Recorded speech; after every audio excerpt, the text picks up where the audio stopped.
कि ये जो काम हो रहा है वो बहुत शुभ कार्य है, सत्य कार्य है और शिव कार्य है। ये जो कार्य है इसके कारण लोगों का कल्याण होगा, वातावरण अच्छा बनेगा। क्योंकि जैसा कि बताया गया कि मैं कहता हूं, बहुत से लोग कहते होंगे, मैं अकेला नहीं कहता हूं, कि पहले तो जीवन का विचार करते समय रोटी कपड़ा मकान ऐसे चलता था। रोटी कपड़ा मकान जितना आवश्यक लगता है, कदाचित उससे भी ज्यादा आज सामान्य व्यक्ति को शिक्षा और स्वास्थ्य की आवश्यकता ज्यादा लगती है। वो अपना घर बार बेचकर भी अपने बच्चों को पढ़ाएगा, अपना इलाज अच्छे अस्पताल में करवाएगा। लेकिन इन दोनों की जो सुविधाएं हैं वो अपने देश में अपर्याप्त है। इच्छा है स्वस्थ रहने की, इच्छा है सुशिक्षित होने की, परंतु उपलब्ध नहीं है अवसर, साधन नहीं है, विद्यालय नहीं है, अस्पताल नहीं है, जो है वो दूर है और चिकित्सा का खर्चा बहुत ज्यादा है। तो स्वास्थ्य की दृष्टि से विचार करेंगे तो ये आज देश में सर्वदूर जनता की आवश्यकता है कि उनको सस्ती चिकित्सा और अपने पास उपलब्ध हो। इस दृष्टि से पहले तो पूरे महाराष्ट्र में कैंसर का पेशेंट यानी मुंबई में भेजो, टाटा है। ये अच्छी बात है कि टाटा कैंसर इंस्टीट्यूट जैसी इंस्टीट्यूट हमारे प्रांत में, प्रदेश में है। लेकिन सबको यहां आना पड़ता था, रहना पड़ता था, दवाई का खर्चा और अलग चिकित्सा का, सब लोग वो कर भी नहीं पाते। तो यह आवश्यकता है कि सबको सहज मिल सके इतनी दूरी पर कैंसर का अस्पताल होना चाहिए। क्योंकि स्वास्थ्य की चिंता तो बढ़ ही गई है, सुविधाएं बहुत हो गई, साधन बहुत हो गए हैं, वैसे देखेंगे तो सुख बढ़ गया है। लेकिन वो जीवन शैली उस सुख को प्राप्त करने की ऐसी है कि उसके कारण जीवन में दुख का भी पर्याप्त निर्माण होता है। इन सारे रोगों की जो अचानक बढ़त दिखती है ये लाइफस्टाइल डिसीजेस है, साइकोसोमैटिक डिसीजेस है। और इसलिए सबको इसकी जरूरत है, उसकी सुविधा अधिक निर्माण होनी चाहिए। तो ऐसे अस्पताल नए नए निर्माण होते हैं, लोगों के पास अधिक आते हैं, तो लोगों के लिए वो सुविधा रहेगी। इसलिए ये शुभ कार्य है, सत्य कार्य है। क्योंकि जैसा आपने अभी सुना सभी भाषणों में, मैं पुनरुक्ति नहीं करूंगा, लेकिन एक शब्द आपने बार बार सुना, संवेदना। ये सारे काम उत्पन्न हुए हैं, ये संवेदना में से उत्पन्न हुए। जो काम किए जाते हैं उनकी प्रेरणा अनेक प्रकार की रहती है। एक ये भी प्रेरणा रहती है कि स्वार्थ प्रेरणा रहती है, क्योंकि what goes around comes around, ऐसा नियम है। जो आप छोड़ते हो बाहर वो वापस आता है अपने पास। तो अच्छा करेंगे तो अच्छा भरेंगे। तो ये तो जन्म और कर्म का नियम है। लेकिन सामान्य व्यवहार में भी तात्कालिक रूप से कुछ अच्छा करो तो अच्छा मिलता है, उस आशा से अच्छे काम किए जाते हैं। अब ये मनुष्य की प्रवृत्ति है, इसलिए उसको मैं अच्छा बुरा नहीं कहता। लेकिन अगर लाभ की आशा नहीं है तो लाभ की आशा से काम करने वाले काम नहीं करते। इसलिए वो प्रेरणा सत्य प्रेरणा नहीं, मजबूरी भी होती है, करना ही पड़ता है, इसलिए करते हैं। गांव के तालाब में एक लड़का डूबने लगा, बच्चा। तो एक जवान कूद गया, उसने उसको बचाया। तो तुरंत भीड़ जमा हो गई, पत्रकार आ गए, उसको पूछने लगे, कोई कूदा नहीं, आपको कैसी इच्छा हुई कूदने की, प्रेरणा? उसने कहा प्रेरणा वगैरह बाद में बताता हूं, मुझे धक्का मार के किसने गिरा है उसका नाम बताओ। धक्का मार के किसी ने गिरा दिया, बच्चा जहां गिरा था वहां वो भी गिर गया, बच्चे ने गला पकड़ लिया। अब मरना है तो दोनों को, बचना है तो दोनों को। ऐसे भी कुछ काम होते हैं। कुछ काम होते हैं अपने पुण्य लाभ के लिए, अथवा मैं भी कर सकता हूं ये बताने के लिए। ये राजस प्रेरणा है, अहंकार की तृप्ति है, अपने सार्थक की बात है। परंतु सत्य प्रेरणा, टिकाऊ प्रेरणा कौन सी है? जो संवेदना में से जन्म लेती है। ये संवेदना, अपने यहां पर एक शब्द चलता है मराठी में, परदुःख शीतल। लेकिन बहुत लोग ऐसे होते हैं उनको परदुःख भी शीतल नहीं लगता। तो दुख की संवेदना, उसका अनुभव करने के बाद वो दुख सबके जीवन में से दूर हो, इसके लिए वो प्रयासरत हो जाता। उसके पीछे अहंकार नहीं रहता, उसके पीछे एक स्वाभाविक बात रहती। आग लगी और घर में अपना बच्चा फंस गया है, ये जब माता को पता चलता है तो वो दौड़ती है। अब उसको पता है कि अकेली अंदर जाएगी तो खुद भी जल जाएगी, बच्चे को बचा नहीं सकते, ये भी उसको पता है। लेकिन उसकी संवेदना उसको चुप नहीं बैठने देती, दौड़ने पर मजबूर करती। बाकी लोग रोकते तब रुकती है जबरदस्ती। तो स्वार्थ भूल जाते हैं, अहंकार भूल जाते हैं, कोई मजबूरी नहीं रहती। फिर भी आदमी जब काम करता है दूसरों के दुख का अनुभव करके, तो संवेदना करुणा में बदल जाती है। करुणा यानी दया नहीं, दया में एक अहंकार का भाव है, मैं दया कर रहा हूं, वो दया का पात्र है। करुणा ऐसे नहीं रहती, करुणा दया वगैरह नहीं करती, करुणा अपने कर्तव्य को समझती है। और रूखा कर्तव्य भाव नहीं रहता, वो संवेदना रहती। यह प्रेरणा सत्य प्रेरणा है। राजा रंतिदेव की कहानी है, उसके राज्य में अकाल पड़ा,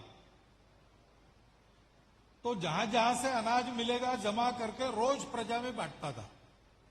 अपने घर का अनाज तो पहले ही दिन उसने लुटवा दिया, और इसलिए उसके अपने महल में भी खाने को कुछ नहीं रहता था। तो राजा, राजकुमार, राजकुमारी, राजपुत्र सब काम में लग गए। 7 दिन के बाद घूम घाम के आए, 7 दिन के भूखे थे। घर में आकर देखा तो थोड़ा सा सत्तू था एक कटोरी में, उसके 4 भाग किए, चारों बैठ गए। थोड़ा सा पानी बचा था, वो भी 4 कटोरी में 4 लोगों ने बांट लिया। और भोजन शुरू करेंगे उतने में एक भिखारी अपने कुत्ते को लेकर वहां पर आया और कहा कि बहुत दिन हम दोनों भूखे हैं, कुछ दीजिए।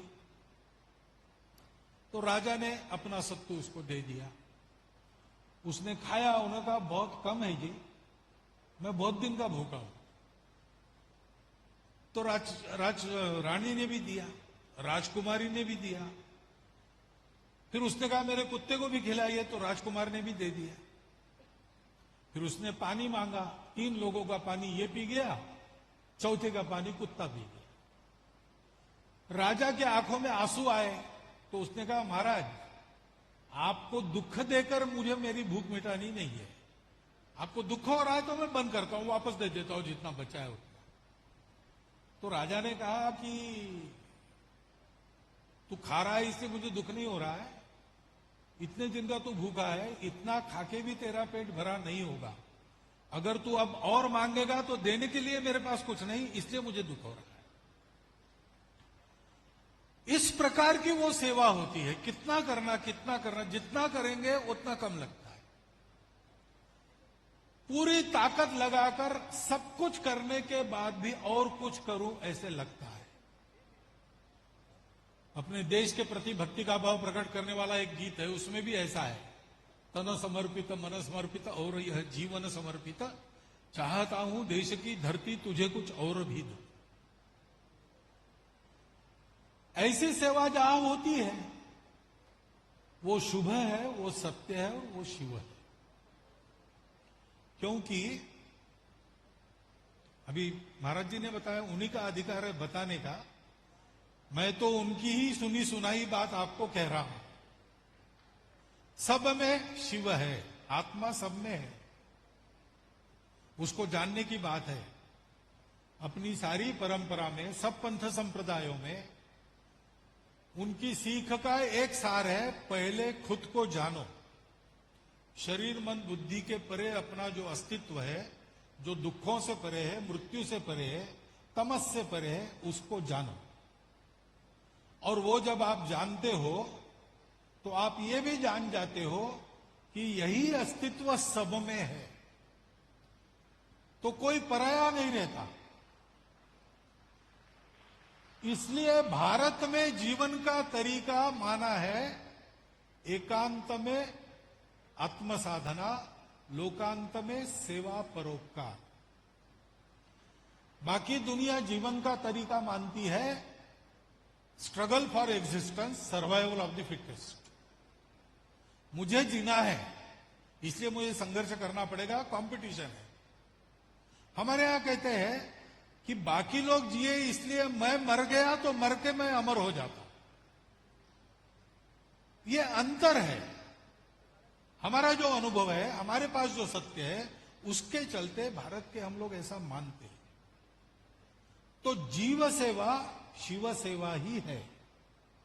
हां, केवल उस भावना से करनी पड़ती है, क्योंकि आखिर पहले तो श्रद्धा रखनी पड़ती है, मानना पड़ता है। मानने से होता है, नहीं मानने से नहीं होता है।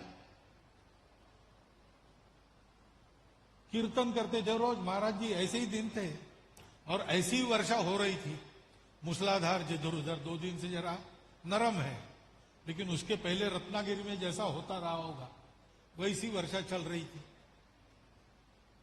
तो गांव के ही 2-4 लोग आते थे, आसपास के गांव के लोग पहले दिन आए, दूसरे दिन से वर्षा शुरू हो गई, उन्होंने आना बंद कर दिया।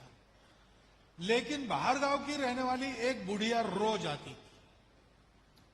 तो 7 दिन की वो कीर्तन का कार्यक्रम समाप्त हो गया, सब लोग लौटने लगे, ये बुढ़िया भी लौटने लगी। तो कीर्तन करने वाले कीर्तनकार ने उनको पूछा कि मैं देख रहा हूं इतने पानी में, बाढ़ है आसपास, नदी नाले भर के, तो तुम अकेले कैसी आती हो? गांव के पास नदी है, उसको पार करके आना पड़ता है, वो तो उफन के पड़ रही है, पुल पानी के नीचे है। तो उसने कहा महाराज जी, वो तो उपाय तो आपने ही बताया आने का। क्या उपाय बताया? आपने कीर्तन में बताया, राम नाम भवसागर को पार कराता है। तो ये तो हमारे गांव की नदी है, उफन के बह रही तो क्या हो गया? तो भवसागर पार कराने वाला नाम है, उसको मैं लेती हूं और पानी पर चल के आती हूं। तो कीर्तनकार ने बताया, तो गप्पे मुझे हाँक रही, हमारी बिल्ली हम ही से म्याऊं कर रही, ऐसा कभी होता है क्या? अरे महाराज जी आपने बताया, वही होता है, मैं वापस जाने वाली हूं, आप देख लीजिए। गए तो बस नदी आ गई, बुढ़िया अपना राम नाम जपते जपते पानी पर चल के उधर चली गई।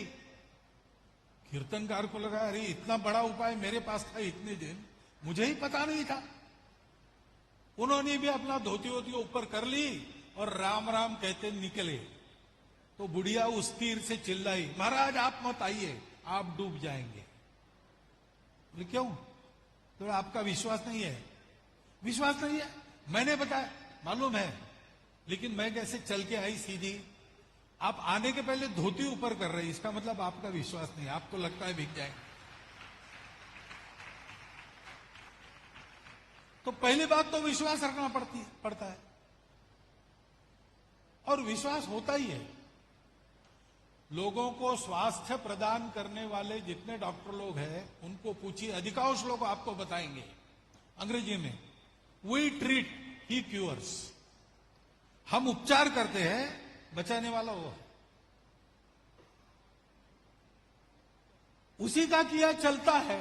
ये श्रद्धा अगर है और अपने देश में है, मैंने बताया अपने देश में सारी बातें आध्यात्मिक लेंस से हम देखते हैं। ये हमारी, क्योंकि वो अंदर के आत्मा को हमने पा लिया है, और इसलिए बाकी दुनिया केवल मटेरियलिस्टिक विचार करती है। हम हर बात को स्पिरिचुअल बनाते हैं। कुछ भी करना है पहले पूजा करते हैं। आज भी भूमि पूजन करके शुरू हुआ। पाश्चात्य देशों में कोई पूजन होता है? नहीं होता है। पहले कुछ सरमन्स वगैरह होते थे, आजकल वो भी बंद हो गए। लेकिन हमारे यहां हर बात में पवित्रता देखते हैं, हर बात में चैतन्य देखते हैं, और इसलिए ये मानकर जब हम करते हैं तो हमको लगता है कि हम सेवा प्राणियों की नहीं कर रहे, हम सेवा ईश्वर की कर रहे हैं। तो ईश्वर की सेवा में पवित्रता चाहिए, स्वच्छता चाहिए, उत्तमता चाहिए, व्यवस्थितता चाहिए। हम उसकी चिंता करते हैं। घर में पूजा करते तब बासे फूल कभी नहीं लाते। दो ही चाहे मिल जाए बाहर जाने के बाद कहीं इधर उधर, लेकिन ताजे फूल ही तोड़कर देते हैं, क्योंकि भगवान की पूजा है। वो भगवान की पूजा के भाव से जब किया जाता है तो वो शिव भाव से जो सेवा होती है उसको जीव सेवा कहते हैं। मैंने जो उल्लेख किया, ये शिव कार्य हो रहा है तो इस भावना से हो रहा है, और ये शुभ सत्य और शिव होने के कारण ऐसा यहां हो, ये अपेक्षा भी रहेगी। और अभी तक जिस प्रकार से आप लोगों ने किया है वो अपेक्षा भविष्य में पूरी भी होगी, इस